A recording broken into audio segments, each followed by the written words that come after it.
Hello, podcast listeners. We know podcasts are a great way to catch up on a program that you may have missed on KSJE, and it's provided as a free service of this radio station. But you know, KSJE is now listener-supported, and so while you enjoy this podcast, we hope that you'll also take some time to join KSJE. Become a member today. It's quite easy to do. Just go to our website at ksje.com/support and pick the level of support that best matches your budget. Thanks again for listening. Here's your podcast.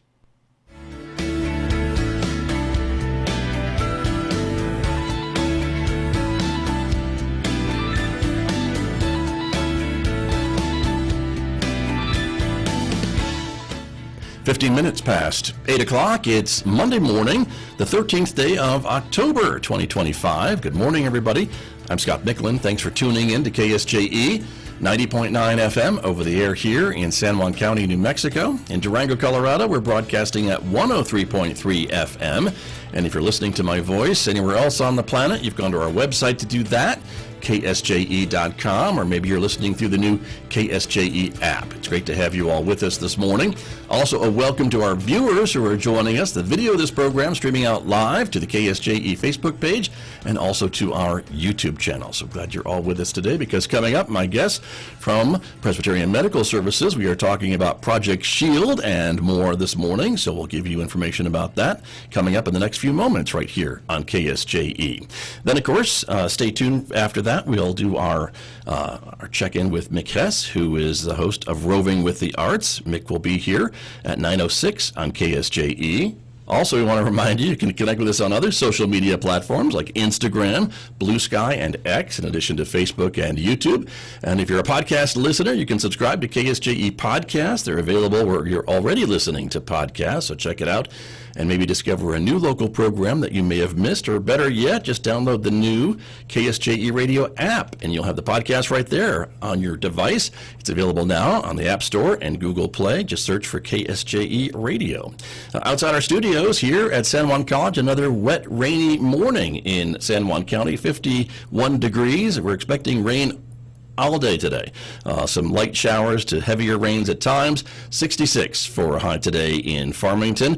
Overnight tonight, another 70% chance of showers tonight with a low of 54. Things are expecting to maybe dry out a bit tomorrow with a high near 70 with partly sunny skies on Tuesday. 54 overnight, 71 with partly sunny skies on Wednesday, 57 on Thursday, 56 on Friday, and overnight lows, though, getting cooler. Look at that, just in the upper 30s by the end of this week.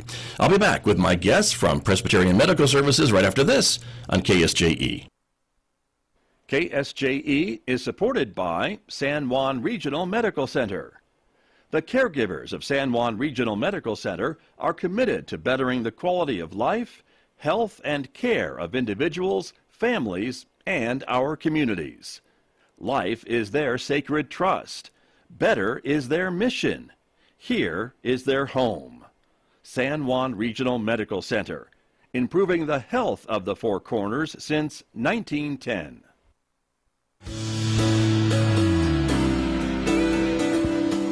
Now back to Studio A and the award-winning Scott Michlin Morning Program on KSJE.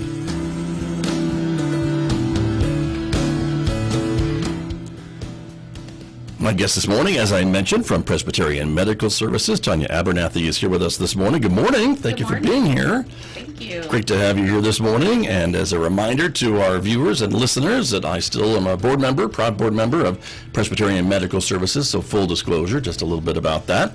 But you are with Project Shield, and we're here to talk a little bit about that important program to the families of San Juan County. And tell me how long you've been with Project Shield. January will be 4 years. 4 years, got 4 you. years. Got you. And the program, tell me a little bit about it, so for folks who aren't familiar with it. Okay, so we're a nonprofit organization that provides job coaching and day hab services to adults and now minors. That just happened last year. We began serving the younger population. And so job coaching is where we provide staff at their jobs to keep them on track and keep them on track to a career. Right. So some of our individuals have been at their jobs for 15 plus years with our assistants. And our Day Hab program is where we support the clients in the community to work on goals and being active members just like you and I. Very good. And these clients, these individuals, tell me about them. You're dealing now with adults and younger folks too, you said. Yes, sir. And all of our clients have intellectual or developmental disabilities, so we serve a very special population. Sure. And I would imagine there are some folks that are surprised that maybe these individuals can get jobs, but they can, and that's probably a common misconception. It definitely is. A lot of times people focus on their inabilities when, in fact, they have lots of abilities and capabilities, and they're very capable of being successful and contributing individuals to our community and to the work environment, the Right. workforce. Yeah. And so that job coaching, as you mentioned, you help them kind of stay focused and learn about the job and what might be required of them at their job and things like that? Yes, and we also help them with any types of trainings that they may have to accomplish and new tasks that may be given to them. So we help them transition from job task to job task, and like I said, even just be a part of their monthly potlucks or whatever it is that most of us do. We make sure that they're also involved in that. Sure. And do you work with the employers too if they have a job that may fit one of your clients, one of your individuals? Is that something that you can work with an employer to kind of match up someone in the Project Shield program? Yes, and we're always striving for more employers who are willing to allow our population to come in and give them a chance to bring diversity to their organization. Right. So, yes. And what does that mean to some of your clients, some of those individuals, when they have a job and they're bringing a paycheck home, or they're able to pay for some of the things that they want to do in their free time or support the family or things like that? Is that a big change for them when they get a job? Yes, and it means a lot to them. And some of our individuals who work that are nonverbal, they'll come in on Fridays when they know they get paid, and they go like this, like, I want my money today so I can go shopping. That's what I do on payday, so I can understand that, right? Yes, so they're very excited, and they give back 90% of their paycheck to our community, and they love to visit local shops and everything. Right. So they get very excited on paydays. I would think so. Well, that's got to be great, and Yes. another great part of the program. You mentioned Day Hab is another thing that Project Shield does. I want to ask you a little bit about that as well, because that's a little bit different, correct? It is different. So what Day Hab is it's a time where we take the individuals out to the community to where they can work on goals that they've set for themselves, and sometimes their goals are learning how to use their debit card. Sometimes their goals are to make crafts, so they'll be able to go purchase their craft supplies at Hobby Lobby or Michael's, or maybe wherever they'd like to go to purchase their supplies. So they're working on goals, and they're working on knowing their community. They choose most of the time to go visit the museums as they change their themes and everything throughout the year. They Sure. really look forward to that.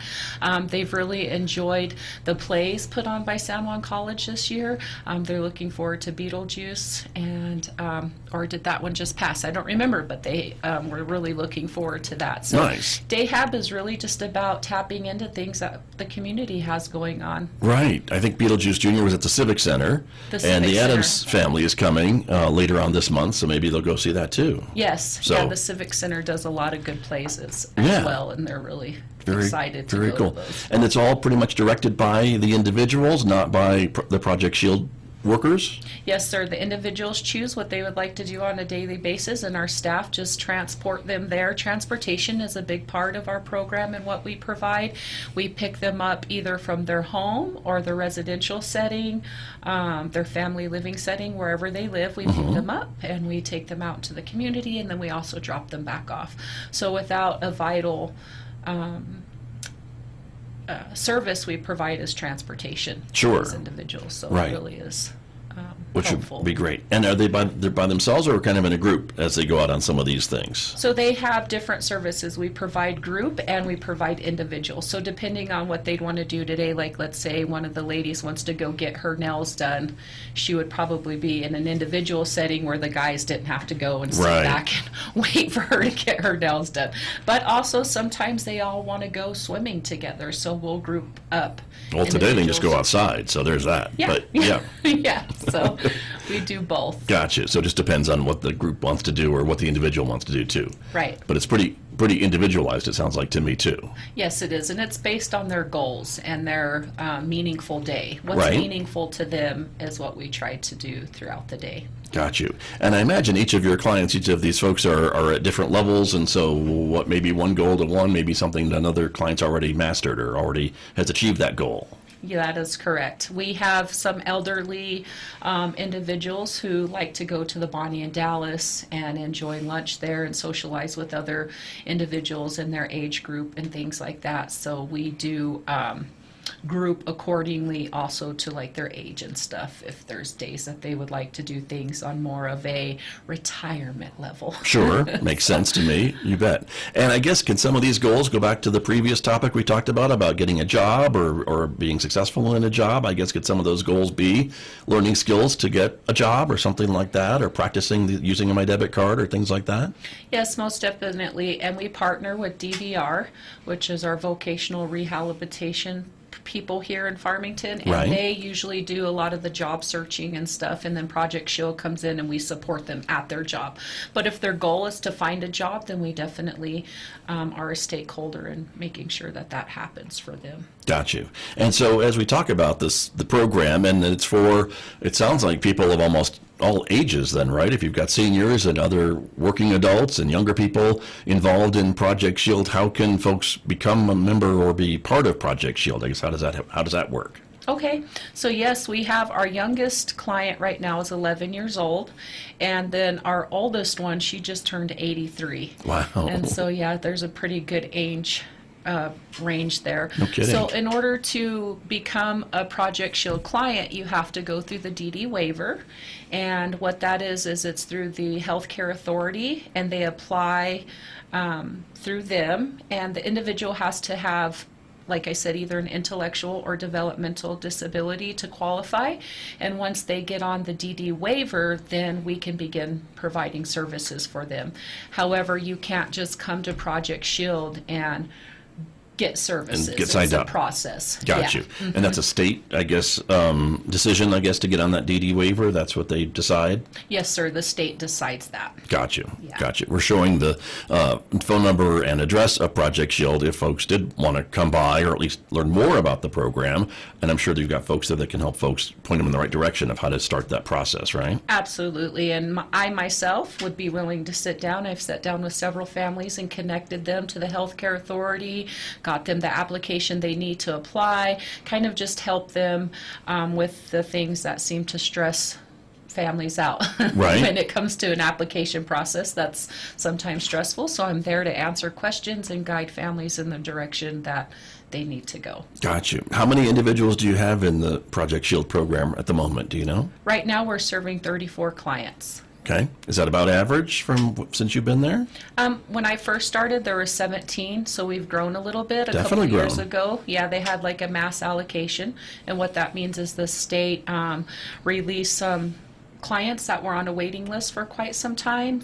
They released them all to services, so we had a huge jump, but it should probably stay around the same now. Gotcha. Now that everybody's been allocated. You bet. And this is a unique program here to San Juan County that's operated by Presbyterian Medical Services. Are there other similar programs in other places around the state, or are we somewhat unique? I imagine not every county certainly has a Project Shield. There is this type of service throughout the state. However, it's very rare in rural areas. So, but yes, there is Gotcha. services throughout the state. Got it. Very like good. Project Shield. Cool. Well, it's important to have it here, and I think it's great for the families that are part of that. I imagine you hear back from them at various times about how grateful they are to have these opportunities for their family members. Yes, sir, we do. We meet on a semi-annual basis, and we get a lot of good feedback during those times. But throughout the week or whatever, sometimes we'll get calls from families just really excited about what their loved one came home and said they did for the day, or, you know, maybe the memorabilia they're showing off from a place they visited. So, Right, right. And you've talked about some of the things that you do in town. Are there some opportunities to go out of town as well with your individuals, with your clients? yes, sir. So we got a wonderful grant from the city that has allowed us to go to the zoo in Albuquerque. We also went to the Gathering of Nations in Albuquerque, and we're planning a trip to Meow Wolf in Santa Fe. So we're really looking forward to getting that going. Nice. So we do visit other areas. Some of our individuals also took a trip to the Four Corners Monument and also Mesa Verde this last year. Okay. So yes, we go different places. We joined the Ignacio Bowling on Wednesday. They do a special needs events on Wednesday. So we switch between here in Farmington, Bolero lanes, and then sometimes we go up to Ignacio, and they love to do the bowling and the putt-putt golf up there. So Right. yeah, Nice. we go all over. Right. Just extra things to get them out and interacting in the community, I guess, is the important part of these trips, too. Yes, sir. I mean, they're out in their community 5 days a week for 6 hours a day. So we have to be, we have to be ready to think of new things all Right. the time. Some of Exactly. the individuals, though, they like consistency, and they like to do the same thing every day. So they'll say on Mondays, this is what I do. On Tuesdays, this is what I do. So we have some individuals who have been in the program for 15, 20 years, and they have a pretty set routine. However, some of them who are younger and everything, they're on fire and they want to do something different every day, which we do. Right. So- Right. Very cool. And it's all directed by the clients, really, it sounds like to me. It is. Yep. Got it. And for going out of town, I mean, do they give you ideas too, or is that something that you bring to them? Do they want to go to the zoo, or they want to check out Meow Wolf or things like that? So what we do to help spark their imagination is we are very in tune with what's going on in our community here in Farmington and surrounding areas. So every month we have an activities coordinator who prints off different activities that are happening, and we put them on an activity board. And so the individuals love to go up to that and see what's happening in our community. And so they'll sign up for different things. So that's how we incorporate the ideas to them, and what's happening is we have a visual board so they can see kind of what's going on and they can choose. I see. I got it. And then I guess from that visual board, you can see, the Project Shield folks can see what has the most interest of the group and determine that way of how to kind of move people around and plan trips and outings? Absolutely, that is. Got it. Makes sense to me. Very cool. And you mentioned earlier that some of your clients are nonverbal, and so, again, they're able to communicate, and you've got folks there that are able to help to communicate back and forth and have their needs met and understand what they're trying to get across and say to everybody else, being nonverbal? Yes, sir. Yep, and we learn every day the different gestures and what they mean and what they're saying. Of course, we know on Friday when Well, yeah, one that's a individual gesture, says right, this, that's she's money. ready to go shopping. Right. But yes, we learn their language through all different types of gestures and sounds and things that they may do Sure, to sure. communicate with them. Communication's very important for all of us, so Mm-hmm. that's a big focus, is learning how to communicate with our clients. Right, I would think so, Yeah. very much so. And again, I have to go back to our earlier part of the conversation about getting these clients into the workforce and getting them jobs and getting them that sense of accomplishment and things like that has to be so very important for them, maybe, and their families. Many of you thought maybe their child would never get a job or be able to get a job. That's got to be a really big step. It definitely is a big step, and we have watched individuals from the beginning to, like I said, being 15 years into a career at this time. So it's and there seems to be more businesses who are allowing and curious about the population we serve and allowing diversity in their businesses. So that's been really forthcoming and really pleasing. Nice, nice. And I would think that these individuals are pretty reliable workers and hard Absolutely. workers. Yes, that's a big plus and strength that they bring is their dependability and their abilities. And, they're always wanting to go above and beyond and learn something new. So they are a very valuable asset too. Yeah, and you get that feedback from the businesses too, I would think, that they're showing up every day and that they put in a full shift at their workplace and do a good job when they're there. Yeah, I have actually had business owners ask if some of their employees could have a job coach. some of their employees who necessarily would not need a job coach are like, can you please provide a job coach for some of our employees? So, yes, we get great feedback from the community. Very good. Well, that's wonderful, and it's really exciting to have that program here, as I said, and to be able to help the individuals that you are helping with Project Shield through Presbyterian Medical Services. And again, so if folks have more information about, would like more information about things that we're talking about today and the other opportunities, they can come by the offices there on Riley Avenue, which is up by City Hall, right? Yes, sir, and they can just ask to speak with myself, Tonya Abernathy, or Carlos Lugo, and we will be glad to assist them from beginning to services. Get it going, or at least answer Yes, some sir. questions, right? And the phone number too, if folks wanted to call you on the phone, that would work as well? Yes, they could call us on the phone. That's a good phone number there. They would, again, just ask for myself or Carlos. Okay, very Yes. good. And radio audience, I'll tell you what the number is. It's 505-443-4302, 505-443-4302. Very good. Well, Tonya, thank you for coming in this morning and getting here through the rain. And you're like the post office. You didn't let it deter you. You made it here. So thank you very much. Yes, you're welcome. Thank you so much. You're welcome. That's Tonya Abernathy. She is with Project Shield, part of Presbyterian Medical Services here in San Juan County. My guest this morning on KSJE. Did you enjoy that podcast? We hope that you did. And if you did, share it with your friends.